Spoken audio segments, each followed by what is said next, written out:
What's up, y'all? It's your boy Tevin Jameer back at it again with another episode of the Hate It or Love It podcast. Today, I'm excited, man. I got my first group episode. Y'all don't know how long it took me to try to get a group episode together, but you know, Saif and Al, they always come through for me. So let's introduce them. Saif, Al, what's up? What's up? How you guys doing? All right. How you doing? I'm Saif. I think it's my first time here. Yeah. So Al, they already know you, but you know, reintroduce yourself. Hey, what's up, everybody? My name's Ali Toure, also known as KodaChrome.Pro. I'm a videographer, photographer, and also creative director. Yeah, my name is Saif Raymond. I'm a writer, director, occasional actor, and a pizza enjoyer. Well, hold on. I didn't know you was an actor, though. I could be an actor if I'm just in the background for like 2 seconds. Oh, occasional actor. So like a little an extra cameo, I guess. So like a little cameo, exactly. Like I was in your movie. Exactly. Okay, well, we're gonna ask questions. I'm gonna ask y'all questions about your movie and whatever. But like I said, y'all already know Al from his previous 2 episodes. So this episode, Saif, I want to ask you, how did you first get into film? I got into film because, I guess we all, in a way, get into film when we watch a lot of movies. We're into it. I grew up reading comic books and stuff, so I always was interested in visual arts to an extent. But my first foray was getting into screenwriting. I always loved telling stories, and I just started studying the medium. It all started in high school in TV media, and then I got into creative writing, so I just merged both of those together, which became film. So, yeah. So TV media. Creative writing. Okay, but I was gonna say the TV media. You weren't on like your school's like news. I was on my school's news. Oh, yeah, I said some crazy stuff on that. Like what? I asked a girl to prom on school. How'd that go? Didn't work out. She didn't like it at all. No, I want to know the full story. Like what hyped you up into that? Everyone knew who I was. Everyone knew who I was. I was just feeling myself. So everybody knew you liked her, and they were like, "Yo, Saif, you should do this." Yeah. Honestly, I wasn't supposed to. It's humiliating for the girl. Looking back, I'm not gonna lie to you, bro. Damn, you're gonna sell yourself. You're gonna sell yourself short like that. Like, I'm saying. You gotta.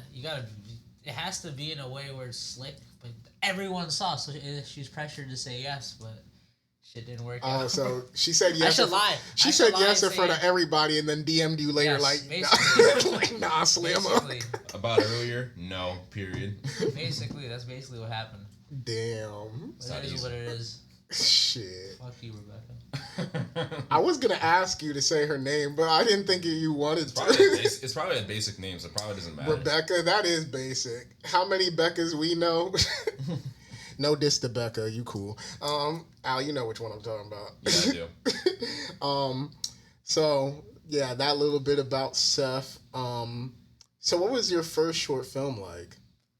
Oh, my first short film was horrible because I started in high school, so I didn't have as much resources. I shot it with an iPad and stuff. An iPad? Yeah. Hey, look, we all start somewhere. Because we don't know. We don't know about coloring. We don't know about visuals. We don't know about mics and stuff. Gradually, as you get older, you meet, in this case, I met Al. He showed me how to do it properly. I was always a writer at the heart of it. I'll be honest, I don't know, I know lenses to an extent, but, I don't know, very detailed lenses, specific cameras, which camera works and stuff. So, I'm a very collaborative person, but for, heart in and out, I'm a writer. Yeah, I feel that. A storyteller, ultimately. Yeah, I feel that. I feel like I focus more on story and directing, all the camera work. Thank God I know somebody like Al, because I'm look, I'd rather have somebody else worry about that and not me. But okay, so get more into your short film. What was their first one? What was that about? And it's stuff like literally what we just shot. It was an earlier version of that. I always wanted to do a micro budget movie, which I wouldn't have to spend a lot of money on. Because if you do a big budget movie, people are very nitpicky about it, right? But if you shoot something small, but shoot it right, it could look like $1 million.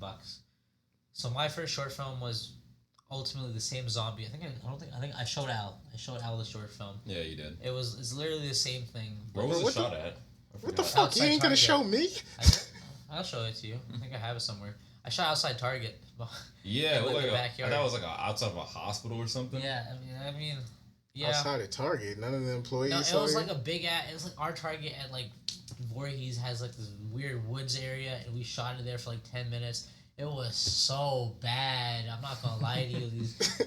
Every short film's gonna be bad no matter what. It was No garbage. matter how hard you try to make it good, it's gonna be bad. But ultimately, I still like the idea. I still saw the potential in it because I feel like if I had like legit resources, it would look good, which it did so far. We're just editing before I came here. Mm-hmm. So yeah, it was just gradual evolution. What made you come up with the idea? What made me come up with the idea? Actually, good question. I'm not a big zombie fan, but like I loved one zombie movie called Train to Busan, and I like this other movie called Before Sunrise, where it's just about two people talking. Oh yeah. So if you just like combine those two and do like a zombie, the big buy of my film is, even though my first short film was garbage, you don't see a zombie in it, but you know it's a zombie apocalypse. So if you just set it around that concept, like the imagination gets running. Like your imagination's already running how big the world is already. And then it tests your creativity on how well you can tell the story of an apocalyptic zombie world just without zombies. It tests your ability on that one. So that makes sense, yeah. Exactly. So my next question was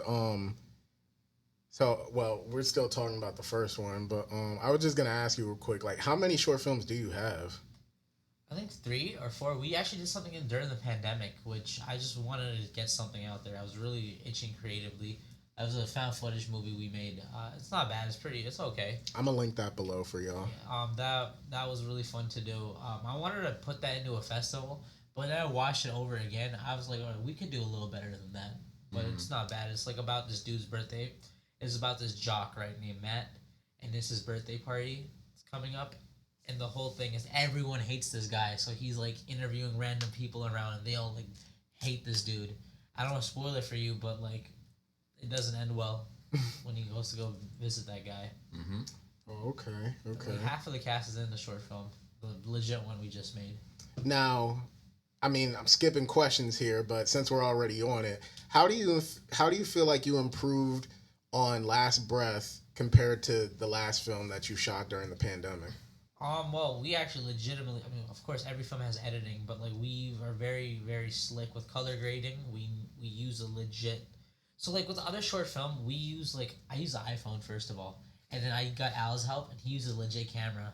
So it was a big, huge whiplash between it. Like, why does this look low res? Why does this look good? With this one, we did it all from the ground up. It was pretty cutting edge and stuff.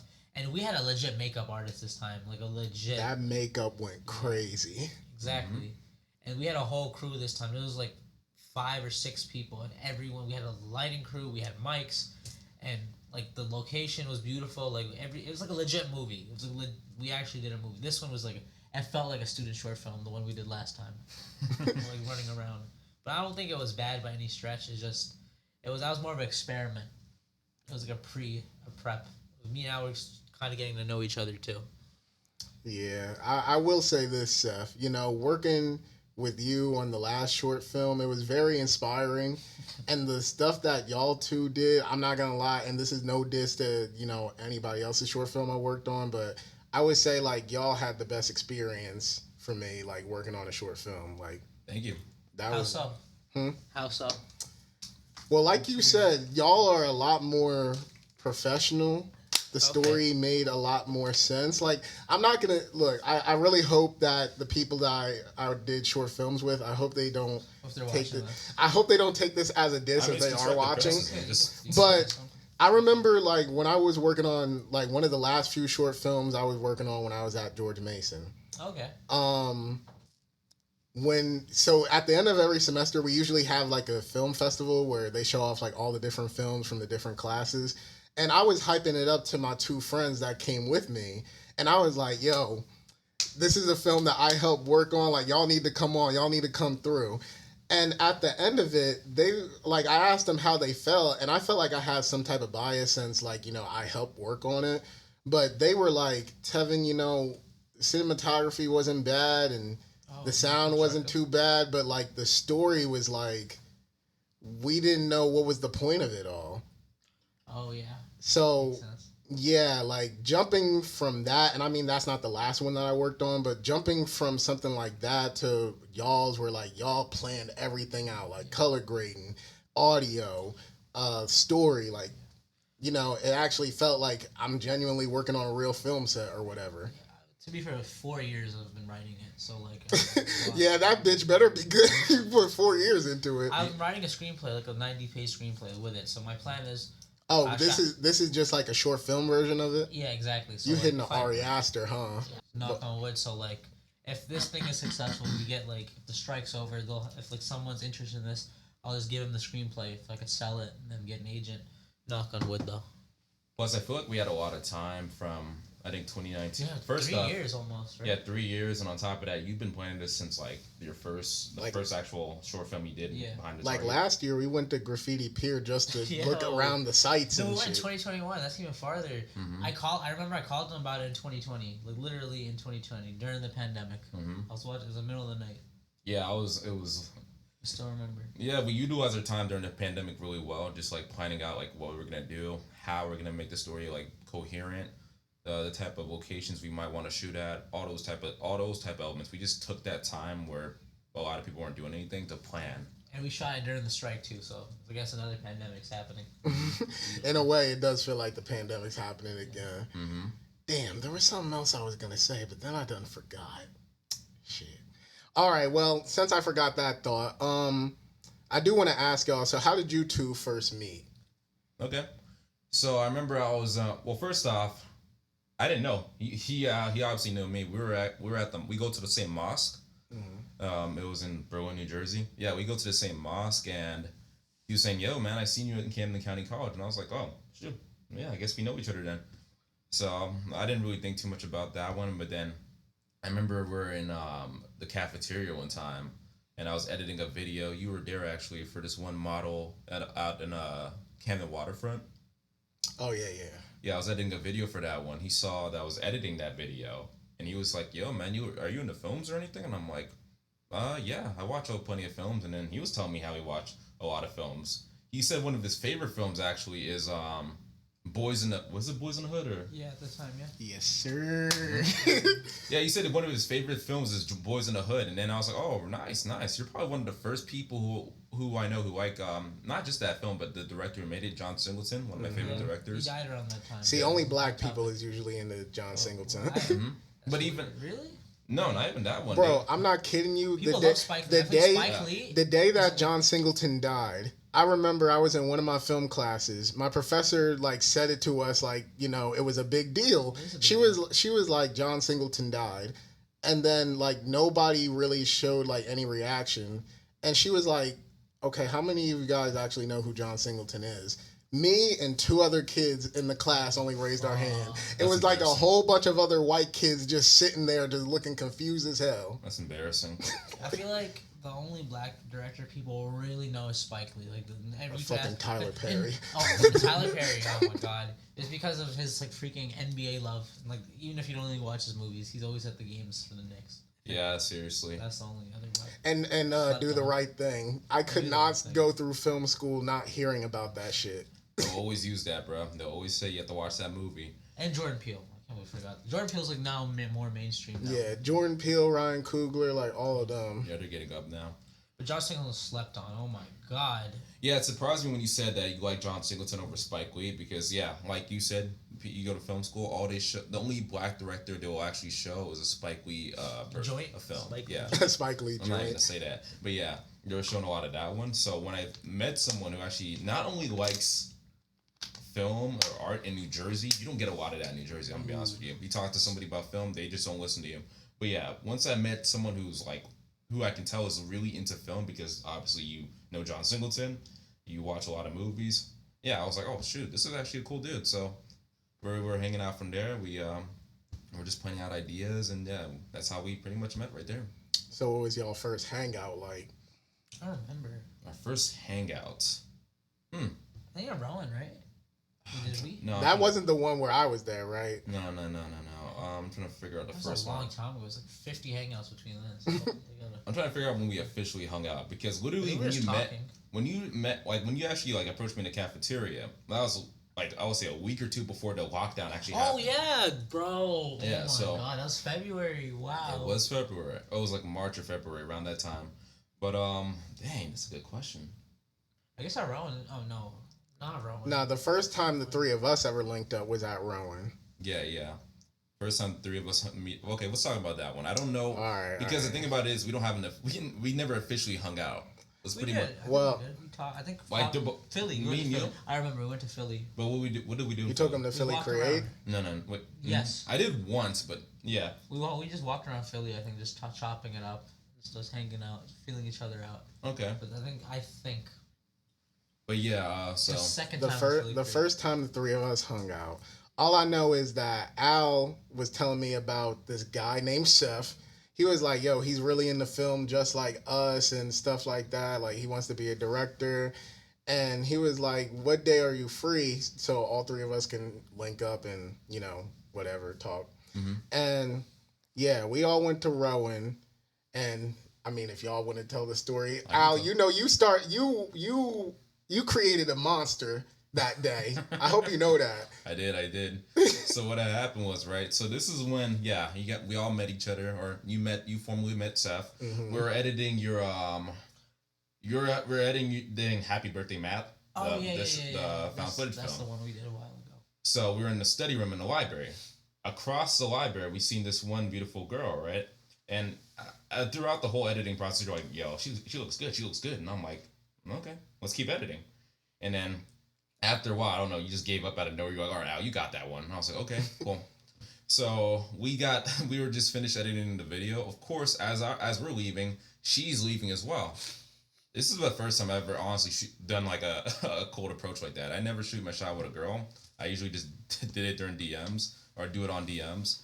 So I was like, fuck it, let's see what happens. I walk downstairs. She's right in front of me.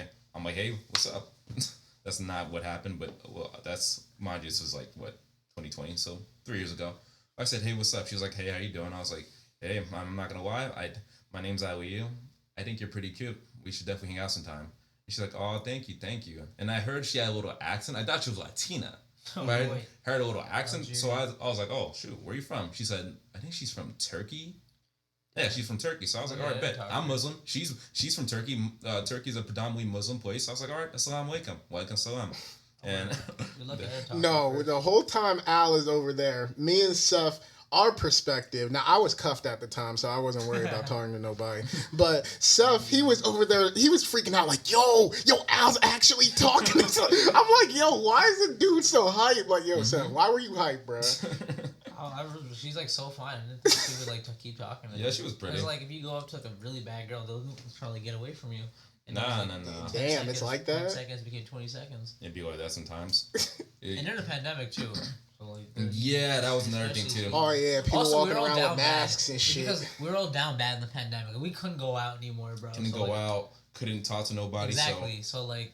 Just that simple form of communication right there, just saying hi, crazy, doing. Bro. It didn't require no game to talk to nobody like that. After a pandemic, all you gotta do is just say hi and look nice. And then, yeah, we just went on a date. Where was it? Freaking Chicky and Pete's. It was the girl you talked to at Rowan? Yeah. Oh, okay. Yeah, we went to Chicky and Pete's. Keep it local, okay. Yeah, it was pretty decent. Nothing crazy happened. But yeah, that's essentially what it is. I'm not gonna air out her laundry like that. Oh, damn. But yeah, that right there, that one encounter right there is what inspired Seth to be the fuckboy he is right now. Yeah, he is. He's crazy. I'm gonna deny everything. If for Seth, if it's white, then it's right.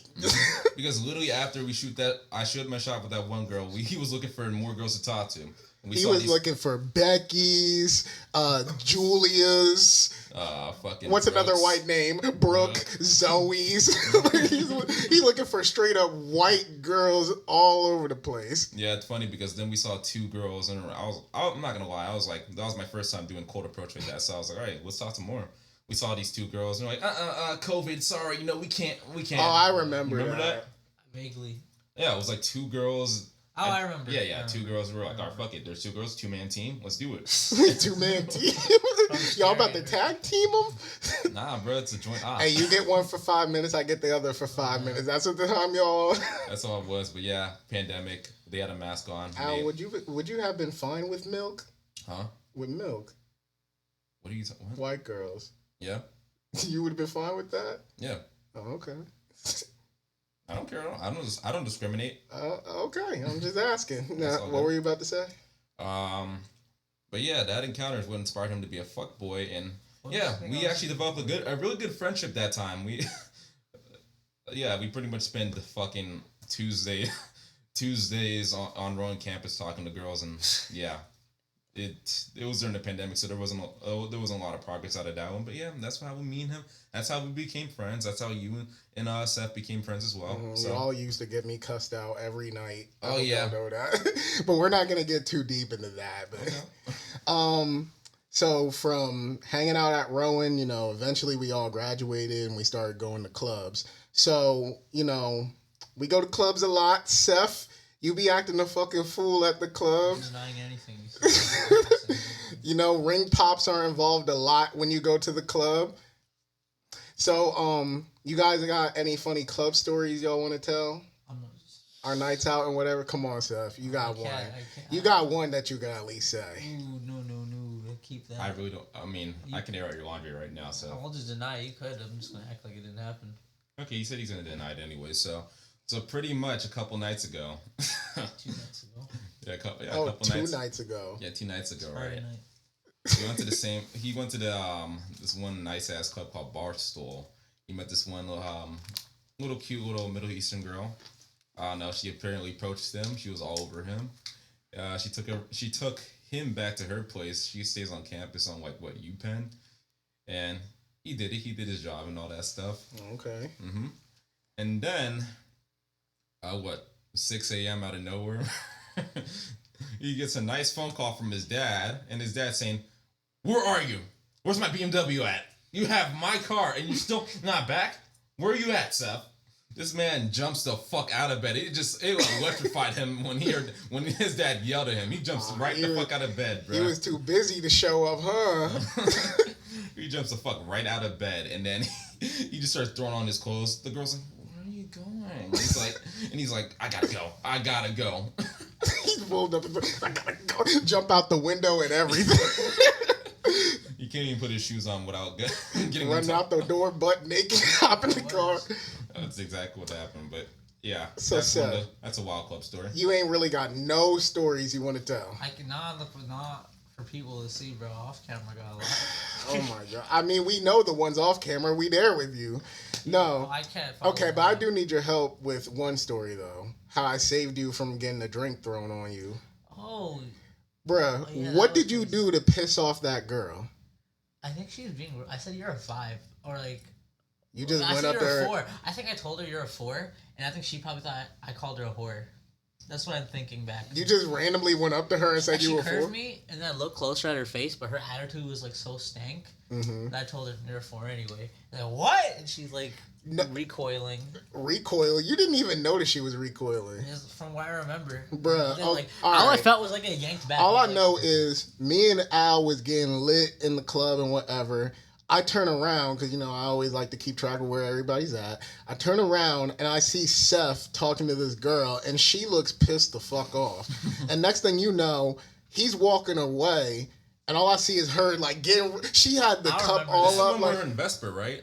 No, I think it was JJ Bootleggers. Bootleggers. Yeah, JJ Bootleggers. Oh, we gotta talk about Vesper. Much. You remember Vesper? I think I probably said some other shit too. When he was twerking on somebody? No. Where was I twerking on somebody? You were twerking on a girl one time. Yeah, there was that one. But No, not no dude. You don't go out like that. No, there's another one where he was around a bunch of I remember there was these group of Middle Eastern girls, I think. Mm-hmm. And I think Seth, because it was crowded, so Seth had bumped into one of them. So I guess one of the girls, they thought that he was trying to get with them or whatever. Yeah. Then that's when one of the girl's best friends came out of nowhere, started saying back off, and then I think you. No, I didn't bump into anybody. She pushed me into her. Oh yeah. Her crotch hit my crotch hit her Your butt. pee-pee. And then like she thought naturally, what the hell are you doing? And she like pushed me. Yeah, her friend did that. Yeah, and I thought it was a laugh. But no. When we were at JJ's, like the girl was getting ready to like throw the drink on him. I just shoved him out of the way. I didn't know what was going on. And he was too drunk or high, whatever the fuck you were. You were just too lit to even notice. You didn't know about it until like after we left the club and we went to Giovanni's. I don't even think I called her before. I probably said something else. Like I'm trying to remember. I But vaguely Seth, remember. you gotta stop pissing these girls off, man. All right, let's get a little bit more serious now. Al, we already somewhat know your thoughts on it, but Seth and Al, you can chime in too. Okay. Seth, I wanted to get your opinion on like the actors and writers strike. Like, how do you feel about that? I think it's pretty like overdue. The actors strike, in my opinion, is, to be fair, everything was okay, but the reason the strike is even happening is because of streaming. In 2008, there was another strike, which it was all resolved, but with residuals and stuff. It was a writer's strike, right? It was a writer's strike. Yeah. Actor strike actually happened in the 20s, I think, a while ago. No, but it did also happen in 2008 too. It did? The actor strike? I didn't know that. Oh no, not the actor strike. Strike. I think the last actor strike was like way back in the 60s or something. Way back. But I think streaming is a big animal now, and like they need to pay the writers equally and stuff, because this is going to keep going on. And right now, it's been going on for the longest than any strike has.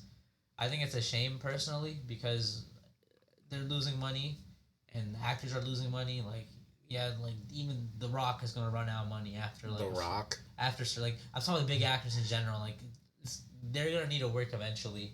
It's really depressing if you think about it, because I read somewhere the writer of She-Hulk or one of those Marvel shows, they're doing Uber now. Wow. Because they're not getting money. Like they're very underpaid already. So I think it's a huge shame. I hope they figure it out very soon. Al, how you feel about the writers and actors strike? I think for one, yeah, somewhat like Seth said, pretty much this is all affected by streaming. I don't think this is anything they planned for. I think these companies, they just moved in on streaming real fast because they saw Disney Plus was the first one that started it, right? Netflix, yeah. I said Disney Plus. Yeah, Netflix. Yeah, I guess they saw the success with Netflix, and they saw how Disney Plus was moving into that one. Then Paramount Plus started moving in on 9 streaming services. There was like hella ones. Like everybody started having a streaming service. Like there's no reason BET should have a streaming service. Exactly. BET Plus, right? Yeah. Oh my god. So yeah, with that being said, with them urgently moving into like streaming platforms, they didn't necessarily plan out how well they're gonna be paying like the cast and crew. So I don't think they measured or predicted on how big it was gonna be, not having to pay your actors or the cast or crew. And then this is a situation they're in right now. So for not foreseeing that situation from happening, they're right now faced with this situation. So I think they weren't prepared for this for streaming. They weren't prepared for how this was gonna work. And to put it in perspective, like before streaming was a thing, before Netflix was a thing, like actors got paid through residual checks, right? Like decades after. Like I remember this is I guess this counts. WWE, right? They got paid for like DVD sales and video sales. Like there's this wrestler named Tevin. He got like $3,000 checks, right? That's pretty good. Now with streaming, he gets like $10 now. Wow. That's how much it's screwed up. That's how much they diluted the brand. And that Bro, like these actors, they used to get like good residual checks back in the day when like cable and all that with the thing. But now because I listen to The Crew Has It, the Power podcast, and every week they all talk about, like every guest that they have that's an actor, they always talk about how they only make pennies like off of streaming. And you know the funny thing, before all of this happened last year, like didn't Sydney Sweeney say that she constantly needs to keep having work? Oh yeah. And everybody was clowning her. I never said anything because, like, I mean, obviously, since we're in the film and stuff, we know, like, actors got to constantly keep working. But everybody was clowning her like, oh, you're on the biggest show on HBO and we got to work week to week, for our rent and whatever. Like, bro, LA is expensive too. Like, yeah, unless you're like Will Smith or Tom Cruise, Denzel, like, you don't have that kind of money. Like, it's like $50K rent and stuff, and there's like taxes. A lot goes into it. And people don't take into account, like, actors. They're like we only think about like the A-list actors like Florence Pugh or like The Rock, like you said. But I mean, extras, people that show up on set, they might not even have a big part, but they're still actors as well. They still need the money for like the things that they do. And do they get any like benefits or any like Actors? yeah, not actors, but like okay, Actors? cast, crew. No. Nope. Wait, no they're benefits. very under. I guess if it's cinematography, I guess like depends on the tier. Like directors, writers. No, writers are actually really screwed over. But like, the lower you are, the lower you get. It's So really it's- fucked up. They yeah. don't Which go is, to premieres, which is dude. crazy because They don't writers should be getting a lot more credit because, like I said in the episode with Al, like it all starts in a writer's room. So I That's mean, the most important medium, in my opinion. Like, it's way harder for a director to elevate a good script, but like the worst director can do an amazing movie with a really awesome script or bad script. So, you know, if you, No, absolutely, absolutely. So, I think not being able to take account on how much money these guys need to make, like writers, extras, even the people who like light up like the whole set, even design the set. Like, I don't think these big companies took into account on how much money they need to just thrive in Los Angeles and New York, all that type of stuff right there. So, I feel like key grips.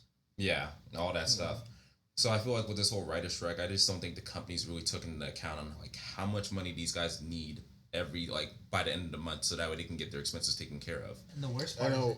Oh, go ahead, it's not ending anytime soon. Like, they had a meeting and they got canceled. The meeting did not go well. bro. These So I studios don't are know trying to what's make sure happening. people go broke before you The know. studio's gonna go. I don't know. Well- Like, I don't even know. Like, I could kind of predict it before, but now I have no idea. But no, I want to bring this up real quick before I forget it. Did y'all hear about like how they're trying to implement AI into a lot of this shit? Like for writers, So fucked up. from what I saw a video where they were talking about it. Apparently, studios are gonna start wanting AI to write full scripts and then just pay piss poor money to a human to like grammar check it and fix little issues and stuff like that. What's gonna happen when AI just fails on you? Like, there's gonna be not because really good. no, they got people got to understand technology. There's always some type of glitch, some type of system that is gonna bug out. Like, it's gonna happen inevitably. What's gonna happen when that happens? Don't get me wrong. AI can be a very beneficial tool in some ways, in certain ways, in like fixing and post and whatnot. But like, you think AI would have written Boys in the Hood? No. No. You think AI has experiences back then where they can apply it to like an actual script? Exactly. No. So, I mean, I don't know why people want to 100% rely on AI. I don't have a problem with it. I think it's pretty good. Every piece of innovative technology is good. Like VFX, like AI can work really well for Yeah. VFX. Like in post. Did y'all hear about what they're trying to do with AI with extras? Yeah, and they trying to like not pay the actors or like. Like they they're have only sign a trying to pay contract, you for one day just to and then scan you, For like 100 years, you can like put someone in the back, right? and they'll own your likeness. Like you can't even work for another studio to be honest. That's fucked up. Also, you can't even go to a different studio. Nah, because if that one studio owns your likeness for That's like basically slavery. forever, like you try to go on set for another film on another studio, they gotta be like nah, because this studio already owns it. Oh no, you're Wow. Warner Brothers. You can't go to. So this Paramount. And think of all the A-list actors that started out as extras. Like if that was implemented, we wouldn't have a lot of them, That's fucked up, dude. bruh. That's a crazy thing. So these companies are really taking advantage of AI right now. Trying to learn the ins and outs of that one, so that way they can find a hustle behind that one. That's crazy. Yeah. So the next thing I wanted to ask y'all about the strike, Seth, me and you both felt the same way about when it was going to gaming. It's possibly going to start hitting the gaming industry. Did it hit yet? No, it didn't hit yet, but they're petitioning for The it. WGA and their gamings are very different, I think, right? They're not the same. Are they the same area? Because the writer's strike is for I film don't and think TV. so. I just know that last time I checked, I think the WGA is trying to petition to get it in the gaming industry. Because basically games are now almost like interactive movies. So Until Dawn and stuff. So how do y'all feel about that? Al, I remember you said that this could be a good thing for gaming. Yeah, I can. Yeah, I do believe that one, just because there's been, for the longest time, there's been a lot of staff members and video game companies that just been complaining about how they've been underpaid, how the work environment is just hostile for them to work in. There's a lot of problems going on that it amazes me that it's right now taking a strike for them to actually like take this shit seriously. But yeah, it's been going on for the longest time. And you've been seeing a decrease in how on how well these games have been delivered. Now video games, they don't even like when they finally release it, it's not even 100% complete. They have this mentality where it's like, okay, well, Cyberpunk. Updates and DLC can fix it. exactly. Like drop the game now. Whatever our consumers want to be added or want to be fixed, we can update. We can fix that later and call that an update. But remember, back then with updates, they were just like, okay, it's ways to enhance the game to make it even more better than it already is right now. But with these updates, updates now, it's really just to fix the game that should have been fixed before they dropped the game. So that's why it's like, okay, so this is a type of work environment, or this is a type of culture mentality that right now is going in video games right now. Then there needs to be a strike. Like there has to be some type of strike where they can address the problems that's going on in the workforce and video game companies. We got to make sure that the people in the video game companies get paid, and all this is to make sure that these video games are beginning to get made efficiently, that they're actually delivering to the consumers, and that the people who are the reason why the video games are really good, why the graphics are good, why the mechanics are good, why the story's good, are being treated right. So it's amazing how it's taking a strike for these big companies to realize that. But yeah, I mean, they still ain't realizing it. They trying to run these actors and writers all dry before they ever like come to an agreement. Warner Brothers is the worst one out of all of them. I would think Netflix would be the worst ones. Really? Netflix, I think, is slowly cracking. They slowly are because they're gonna run out of content very soon. From what I heard, Disney and Hulu is apparently ready to sit down. It's like some big company is ready to actually sit down with them and make negotiations. But it's like companies like Netflix and like you said, Warner Brothers, like they're the ones that's making it tough. Netflix is the biggest one, so like they have little no reason, right? Because like, that's very complicated, but. Well, at least we still fuck with A24 because they deliver. Yeah. Apparently, soon as the strike started, like A24 was like whatever y'all need. So, see, that's why they're my favorite studio. That's why I fuck with them. There you go. But is that everything y'all wanted to say about the strikes and whatever? Yeah. Oh, I'm mad the Spider-Verse is delayed. That triggers me. Oh, Spider-Verse. And Grand Theft Auto 6, if it hits the gaming industry... Don't say that. We got a 2050, that shit will come out. Oh bruh, Grand Theft Auto 6 is already taking like 30, 50 years to come out. Like, shit. I don't need this, bro. After GTA's out, you can start a strike as much as you like. Exactly. That's how I feel. Well, maybe Rockstar can finally get their shit together and actually, figure out ways to get better. Oh, did you hear Red Dead Redemption 3 is announced? Oh, yeah. But I mean, now with this strike shit, how long do you really think that's going to take? Yeah. Well, there you go. They can announce all they want, but it's going to take them like another 100 years to get that out. Take things seriously. Well, I shouldn't get excited anymore. They should get canceled and win. Oh, right. Because, you punish these companies, so learn to treat these people right. So, yeah. Yeah. So, the next question I have for y'all is, who are some of y'all favorite directors? Okay. Name me like 3 to 5. 3 to 5. I would say, well, you already know one of John Singleton's one of my favorite directors. I like how he touches on the culture of gang life, and it is like in his own perspective. I like when people tell stories about how they grew up, where they grew up at, what was the whole life growing up like, what was their life like. Like I just like to learn about their story, but without it being a biopic. And it's like it gives them the creative liberties to tell their story, but just not like saying, all right, this is what my life was about. So kind of like making his or her own kind of like universe in a way. So I like that John Singleton did that with Boys in the Hood. He's not afraid to go a little bit like gritty or edgy. I think that's something that's really good about John Singleton. I noticed he did that. If you've seen Snowfall is Snowfall's a really good show. Talks about the whole crack epidemic and just pretty much how this drug kingpin, there was a whole rise and fall with this drug kingpin. Really, really good show. Really good ending.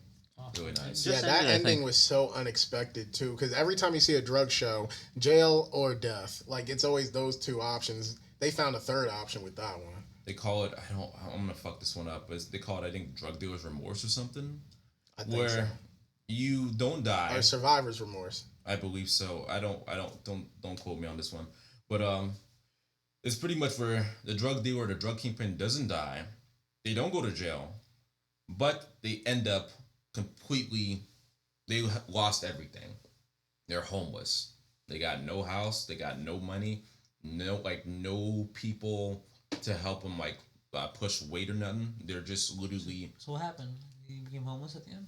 Yeah. He became a drunk homeless man. Yeah, he lost his money. Which in a way that felt, I'm not gonna lie. Franklin? Yeah, Franklin. Like when I watched that shit felt more sadder than if he was to die or get locked up. The show started when he's like, he saw people like that in the beginning of the Yeah. show, right? Yeah, that's how his dad was. Mm-hmm. That's crazy. So Exactly. he literally became what his dad was. Full So circle he's just moment. a bum at the end? Like, Yeah.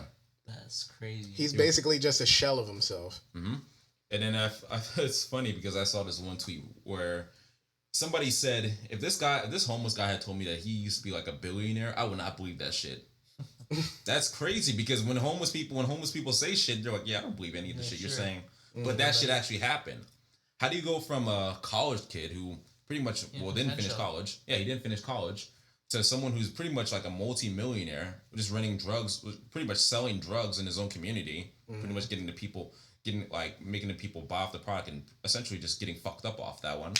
And then he just loses everything. Sad. Yeah, it is a sad story when you think about it. Mm-hmm. But yeah, John Singleton's one of my favorite directors. I have another one. You seen Higher Learning?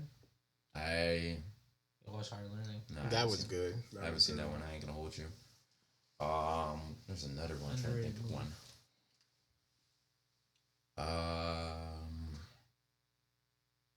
Who's this? Seth, you can go ahead. Yeah, I was about to say. I have a lot, but from the top of my head, John Singleton, I like him. Michael Mann, David Fincher, Christopher Nolan. List goes on. I'm a fan of Jonathan. I'm gonna look at the older stuff too, but I'm a big fan of Michael Mann. He really captures the real. I like Zack Snyder too, his visual flair. Fincher is really good. Michael Mann is really good because he comes up with really vast histories of like characters and stuff. Like the thing you see in the movie is just a snapshot of their life. You seen Heat? Yeah, I read Heat too just now. Oh yeah, nice. So like it's like you see like makes the movie better if you see the prequel and stuff.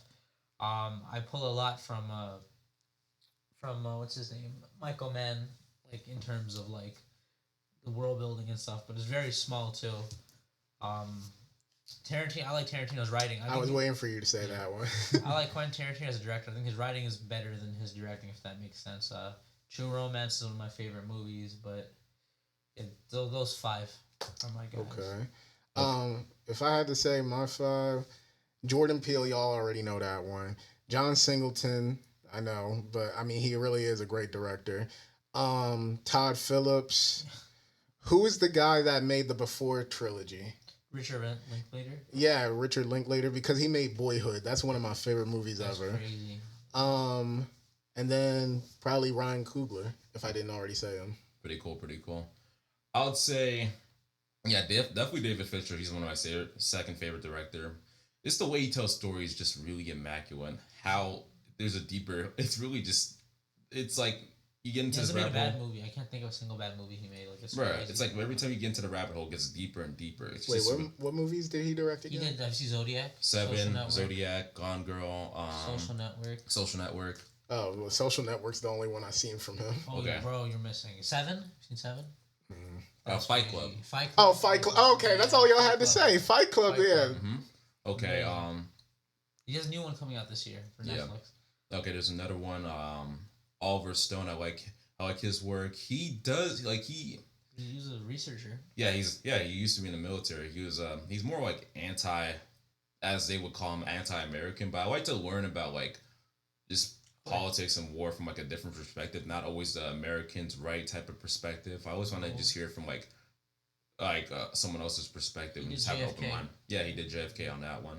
JFK, Platoon. He did what was the other one? Okay, he did Snowden.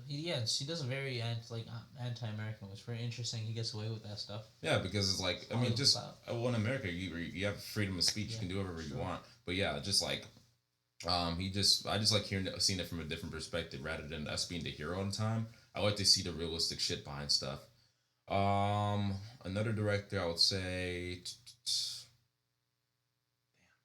crazy how it's now hitting me. I don't know a lot of I do know a lot of directors. I just don't watch a lot of movies. I'm gonna be honest with you. Oh man. Denis Villeneuve. Yes, thank you. That guy. Yeah, he's pretty. I like, man, when he made Blade Runner 2049, beautiful. What's another one? Sicario. That's my favorite film. Really, really. Prisoners. What else? I don't know. Something about him he gives off a serious tone, so that's why I just like films that just mainly are serious. Like you can really take it seriously. I'm kind of surprised none of y'all said Christopher Nolan. Y'all both love Christopher Nolan. See, the thing about it is, I like him, but I said it's pretty basic though. Everyone likes Nolan. That's why I didn't really. I mentioned. Yeah, there's that one. And on top of that, I think he overcomplicates stuff. I love that. I didn't like Oppenheimer because of Tenet. Tenet, I hated Tenet. Bro. And Interstellar, I love Interstellar. What are you talking about? That show's amazing. I like it, but at the same time, I think it's just too scientific. I'm not someone who likes science too much. Nah, I remember when I was younger, when Inception first came out, my family wanted to watch it. We sat through like 40 minutes of it, and they were like, "Man, turn the shit off. This is hurting our heads." then Tenet.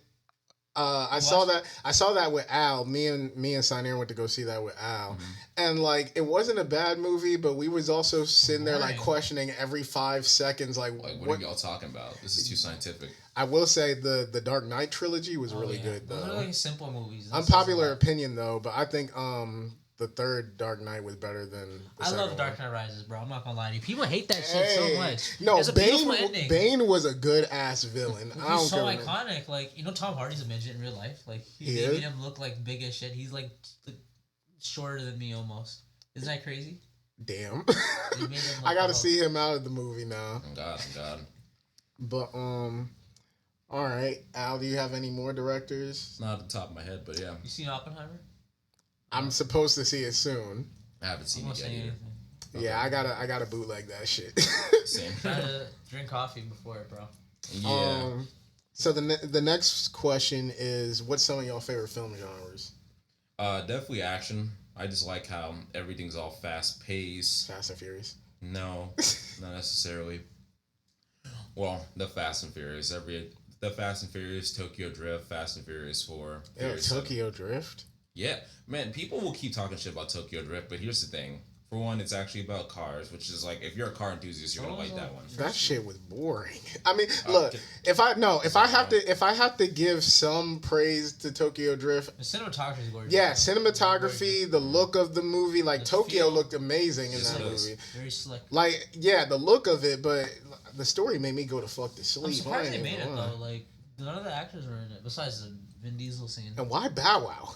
I don't know. I mean, I know he was big at the time, but fucking Bow Wow? High schoolers look 45 in it. Right. Now, I'll give you this. Yeah, the story was just mundane. There wasn't much about the story, to be honest with you. Mm-hmm. But it was just, like you guys said, the aesthetic. I love the cinematography. I love the whole...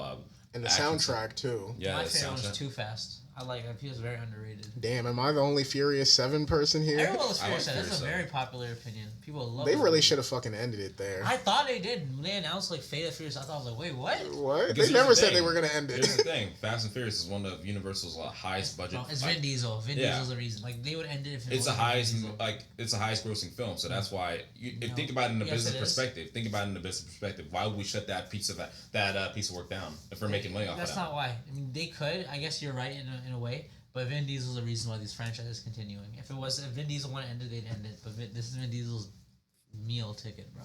Okay. What else does he do? Groot? But yeah. Yeah. Damn.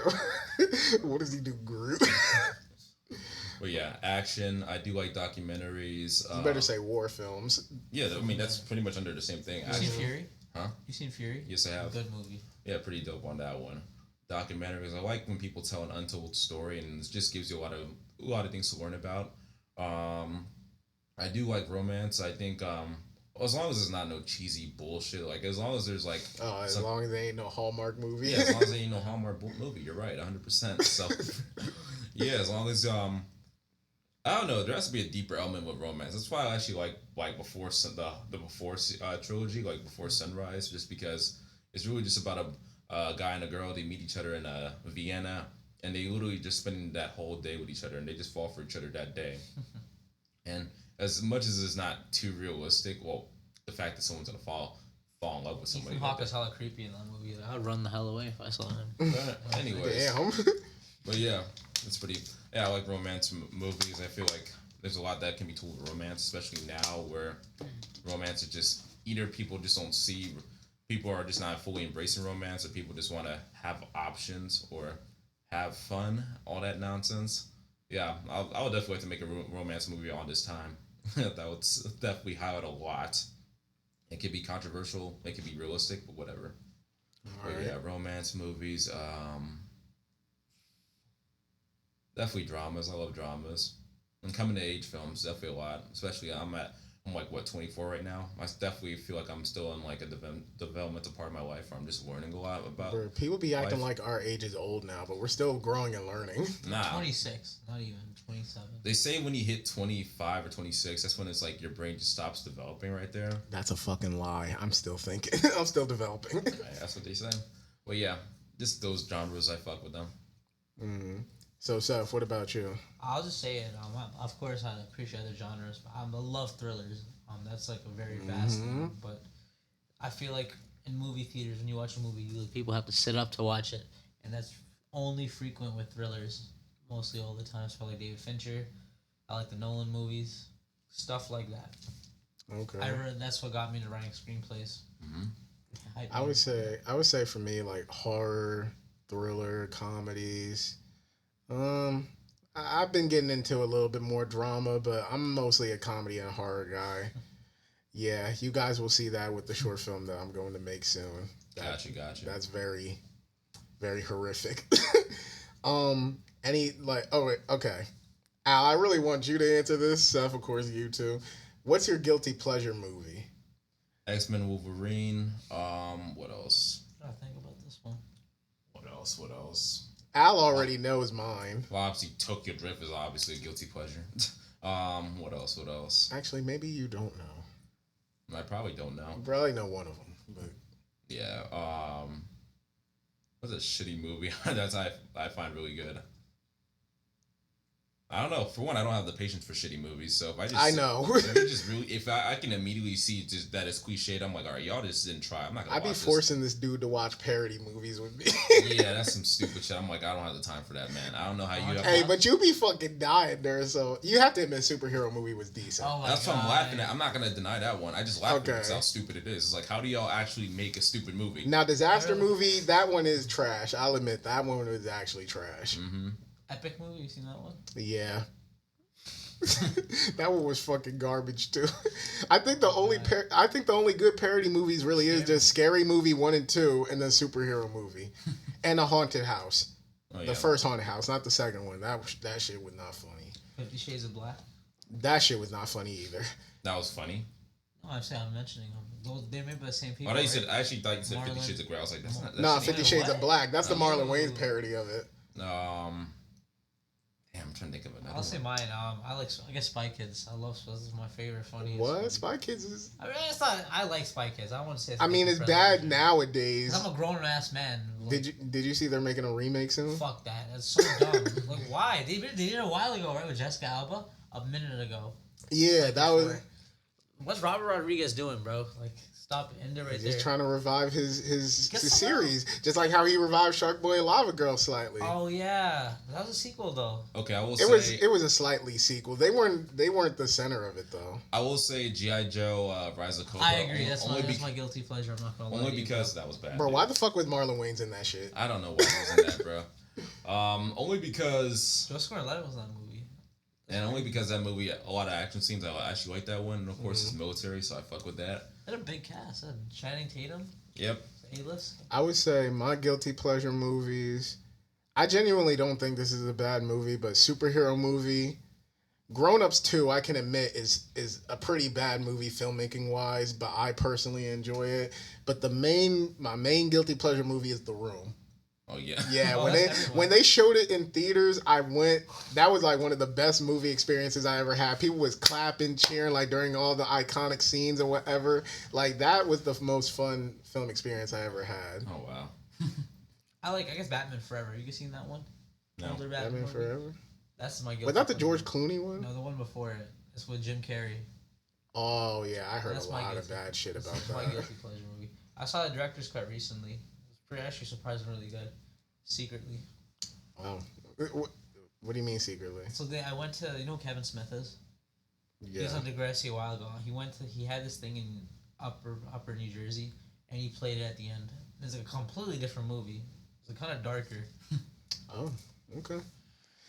All right. So all right, we gotta hurry up and try to close this soon. Shit. So I do. Hour.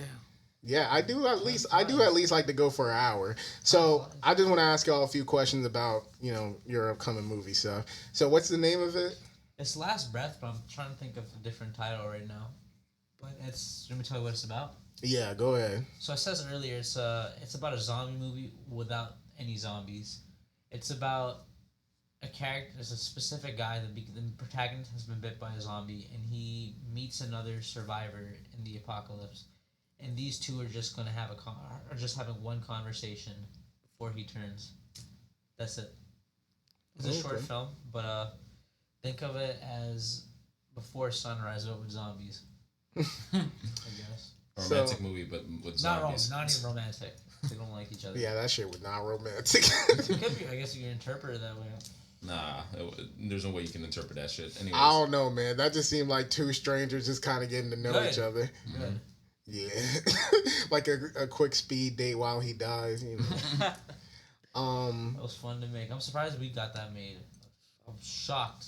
All the stuff for 2 years. We got actors dropping out. Yeah, we had plenty of actors dropping out. It was just weird, but it was like it's just a lot of average on that one. You talk to people, they seem really interested in it. Then after a while, they're like, "Yeah, I'm not interested." So it's like it's just typical. And then people. So we just gotta keep finding the right. I love the makeup person. She really pulled through. Mm-hmm. Yeah, that makeup was crazy. If y'all ain't see the vlog, go check that out. You'll see a little bit of the makeup. Is her name because I forgot her Instagram name? Yashira. No, Yashira. Obviously, I know her name, but it's like her Instagram name. Forever Makeup Doll. Yeah, Forever Makeup Doll. All right, I gotta link that down below. Yeah, definitely follow Forever Makeup Doll. She does not only does she does makeup for movies, but she does makeup for like fashion, music videos. Yeah, she said she worked with ASAP Ferg. That was crazy. Absolutely. Like, the thing is, makeup artist all around. This movie I feel like obviously acting's all good and stuff, and like the dialogue and everything.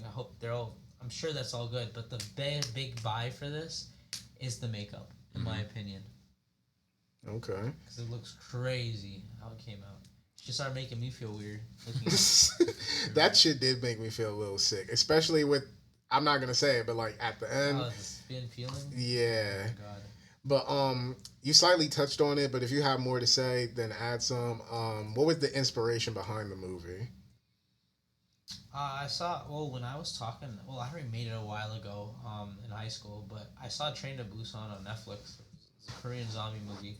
And like I was like, hey, we could do some, because it was a very emotional movie. I was like, we could do something, and like we're broke too, so we don't need to pay that much money. But I knew Al was very, very talented with his camera, so I thought, hey, we should hit this guy up and we can do it. I just thought that small enough for us to do it, and it's also unique enough of an idea to be cinematic. You know what I mean? Mm-hmm. Okay. And I know you already said how you improved since the last movie. Al, how do you feel like you improved as like a cinematographer from the last movie y'all did? For one, I definitely took lighting seriously. Mm-hmm. We had a third person with us. Yes. Lit it. Yeah, lighting, for one, I definitely took that one seriously just because from the time we shot Happy Birthday Matt, we didn't use a lot of lighting, and I just saw when I do add a bunch of light and I can light it up accordingly, you can see a lot more of a change with each subject and how they look, and it just makes your footage look a lot more glossier now. We were just editing it before we came. Exactly, and it's looking pretty good so far. So lighting's definitely one. Now, especially in a bigger set where, like, obviously we got to shoot like multiple scenes with multiple takes and all that stuff. It definitely taught me how to manage or just lead like a small little video team, because like I said, we had to shoot like two people talking. So we had a second videographer. His name is Nick. His Instagram name is LeBloom, I think 83. Let me check. When I shout people out, I do not want to give the wrong name. Well, either way, it's still gonna. I'm still gonna put it in the bio and the that's all good. description. But yeah, Nick, his Instagram name is Laboom83. Really good videographer. Pretty good at like getting the shots. I didn't have to like hold his hand too much about it. He was just really sharp with his work. I get his that drone shot, bro. We had a really sick drone shot. We had it planned, and the footage is corrupted. Bro, I want to see that drone shot no, so but bad. we can't. The thing is, I thought y'all refilmed that. We're getting that right now. Okay. Yeah, we're in the process of getting that right now. But yeah, just being able to work with multiple people just taught me a lot more about how to like plan out shots, how to like get how to like lead a team to like make sure that we're able to like get the right shots. So that doesn't require just one person. It requires a whole team to make sure that all that works. Even with just like I said with lighting, just being able to get like I remember you were helping out with lighting, getting Jeanette's girlfriend to help out with lighting as well. So I learned that cinematography there's a lot more than just getting a camera and just shooting it. Yeah, everyone had a role in that film. Exactly. Like, there's no one just slacking off. Your boy even had a little cameo in it. Yeah. And I'm glad we honestly, Seth, I'm glad we had time. Like, I know we were originally supposed to shoot in 2021, but shit happened. Yeah. So I'm glad we had time to like still like to like learn more. And we met more people. Meet more people. The guy who you got, Nick, he probably wouldn't have used it if we shot in 2021, and that we wouldn't have mics, like all this stuff that all came together. Hey, everything happens for a reason. Exactly. There was a good reason that y'all went through all of it, and now y'all have all the resources to make it better than what it was gonna be. Absolutely, man. Just like being able to like meet like new people, getting us like all of us working together, and the one thing I like about like just shooting your film is that we all were just helping each other out. We weren't being lazy about it. We weren't bitching about like why we had to do this one, why we had to do that one. Like no, we're all there to make sure that the product, like your vision, comes to life. And it couldn't be with a better crew, honestly. Exactly. So yeah, just being able to like have a group of people who just take shit seriously and they're just not there. Like we're all actively trying to help to like bring the vision to life. So when you have a team like that one, it really ensures that it works and be really good. So what's the rollout plans for the movie? Well, we wanted to do it film festival. I want to do film festivals and stuff, but with the strike going on, it's a little complicated because there won't be like Robert De Niro has Tribeca Festival in New York, but they're not there right now because everyone's out protesting and picketing at the lines. So I'm gonna try to finish this, and then once that's done, I'm gonna start submitting into everything. Once the strike is done, that's my plan. I'm gonna put on Vimeo and stuff. So what are you gonna do if it takes a while for the strike to? I don't know. You're just gonna hold on to the film? Yeah, exactly. Okay. Hold on to your golden goose and release it once the time is right. On top of that, keep editing it, make it better. On top of that, marketing it that's another thing we got to do as well. Just being able, because we got like BTS video. What else? Yeah. What else? We can like there's ways we can just like market it on social media so that way it won't just be film festivals who see it. It'll just be like people that we know. I already work with a bunch of creatives, so they can definitely see your work. Tevin works with a bunch of creatives. Like we got a lot of people who can see your work. Yeah. So if it doesn't become big off of a film festival, somebody's gonna hit you up. Somebody in the creative community is gonna hit you up asking you for work. And trust me, Seth, people is waiting. I told you how after the next day at work, everybody's hyped to see it. I mean, y'all don't see Sadell, but he's in the back. I was telling him and the rest of my other family members about it. So like, people is waiting for it. So whenever you decide to release it, people is gonna show out for it. Got you. Now, so question. Were you gonna post it on places like YouTube and Tubi and stuff like that? On Vimeo. I know the rep that Tubi has, but at least your movie would be on a streaming site. Well, you could. It's not a bad idea. Submit movies on Tubi. Yeah, how do you think all those fucking Trash-ass low budget movies. bootleg ass movies get on there? Do people record those movies off of iPhones and still post it on there? Really? Yeah. Yeah. I think about that. Or even if not Tubi, like you can probably find like other streaming services that will take it. Yeah, I'll think about that. I was gonna put on Vimeo because a lot of us. I mean, yeah, Vimeo too. Put it out wherever you can so like people see it. I wonder what I put on YouTube if it was basic. I mean, there's a lot of short films on YouTube though. That's kind of the issue though. There's a lot. It'll get drowned out. Literally, here's how the title would be: Last Breath / Sony A7S III camera short film. When people look that stuff up, you're gonna have a lot of people looking up Sony cameras. A lot of people look up Sony cameras. A lot of people want to figure out how they can use a Sony camera for a short film. You're gonna get a lot of film enthusiasts on that type of stuff. Jeanette, she's an actress. She has a good reputation with people, and I think she was in Montclair State. Oh yeah, she North Jersey. So, and one thing I will recommend: fill up that description. Tags, I learned, don't really fucking matter when you post on YouTube, but descriptions. If you even have to copy and paste your end credits and put like every single credit in there, even the camera that you use, put that in the description, because descriptions somehow they lead people to find videos and stuff. And we should also do a video where we're just talking like breaking down each scene and how that works. Just like a commentary track. Exactly. Y'all should do a live commentary version of it. Like when y'all, after it's released, like y'all can do like a live commentary version. Absolutely. That would be cool. At this point, it's really about making as much content out of this as much as you can. That's why I said BTS videos, small little reels, small little teasers, even like posting screenshots of what we have. It's gonna keep the audience from getting hype and exciting about it. So it's a short film. You gotta remember, it's not a big Nolan film. Right? Okay, well, still you gotta treat it like that. This is still your work. It's a short film though, so we gotta be careful with how much we show. You know what I mean? So a little slick about it. You gotta be. What is it you're careful show about? Show a little. No, I'm saying don't, because like a lot of it's just dialogue and stuff. Ultimately. Yeah, I get what you mean. I get what you mean. Yeah. Hey, look, even if y'all gotta do some movie magic and like cut out a lot of the dialogue and just have like all the action. Yeah, not really, because you're still gonna see it in the movie, but just hype it up. Mm-hmm. So. I got you. We're actually working right now. I'm talking to a guy who's gonna do the score a few days ago. So once it's done, we'll get into all that. Yeah, we're in the process. We're still in the opening, bro. Like there's so much footage we have. And like I was so happy. 2 minutes is done. We got 2 minutes done. Bruh, and not even 2 minutes. We gotta do the next day. Y'all sit down and edit. I want to be there. I want to see the process. I got you. I ain't gonna record or nothing. Like y'all ain't gonna see nothing. Sorry. I hope he doesn't move. This guy's moving soon. It's gonna be harder, bro. To edit. This guy's gone. Hey, Al will still touch down though. Yeah. You come back to edit? Just to edit? That's a long drive, bro. So just so you know, we had this conversation 5 times. That I gotta tell him 5 more times. I'm gonna come back so that way he can listen. So yeah. So all right. Obviously, when the time gets closer, hopefully if the strikes end, like obviously the time gets closer to when he wants to drop the movie, I will let y'all know. But besides that, you guys got any other upcoming work? Like any more short films y'all working on? Obviously ours, but mine, so maybe you guys can take this one. I don't really have a lot of short films in the works right now.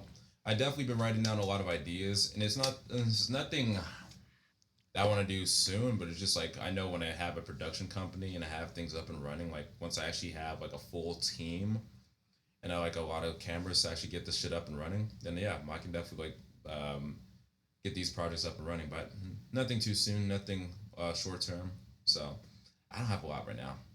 All right, that's just fine, because I mean you still got his movie and whatever. Mm-hmm. So yeah. Besides that, all right. So the last question: what's both of y'all overall plan as far as career? Like, what's the main goal you want to reach? So I already touched on this one. I also want to open up a production company where I can build a team of I'll say 25 videographers. Probably the same amount with photographers as well. Just creatives in general, where I can dispatch them to shoot at this event, that event, this film, music videos. Because I feel like what such production companies is they focus on one thing, and it can get mundane at times. People get tired of shooting weddings all the time. People get tired of shooting sports videos all the time. So if we can if I can find a way where I can have a production company and we can just shoot as much as we can, but have it work in the videographer, the creative's favor, and yeah, that's something I want to do on that one. But ultimately, I want to be able to take my work to mainstream, to A24, to Amazon Prime. I just want to have my work out there because I do believe my work is pretty good, and I do feel like it can get to that level right there. So take it to mainstream at that point, and yeah, that's essentially it right there. Just have my own production company and to the point where I can still make money while still doing what I love, not having to work a job that I don't want to work. So get to that point right there. Yeah, I want to get into film industry. I want to be a writer director. It's pretty much my plan from day one. Just to be the best director of all time. I didn't say all that yet. Hey, come on, man. You gotta hype yourself up. But I just gotta figure out a way in. That's the ultimate key. Once I get the doors cracked open, I'll just kick it down. Mm-hmm. I mean, you're already doing the right thing, making films and meeting new people. Like when I was in my I don't know why I said like a Spanish person, like a senior portfolio class. The main thing they always said is create and make connections. That's how they all got in the industry. So you're already doing the right thing, bro. Mm-hmm. So yeah. Well, thank you guys for being on my first group episode. No, really, thank you guys, because I went through like 3 to 4 different people of groups and shit like that try to make a group episode happen. So thank you guys for showing up. Thank you, Al. No problem. Thank you, Seth. We got to do more of these. Yeah, Of course. for sure. Especially when the film drops, you two got to come back on. Of course. But yeah, thank you guys for checking out another episode of the Hate It or Love It podcast. It was your boy Tevin Jameer. And with all that being said, we signing out. See you.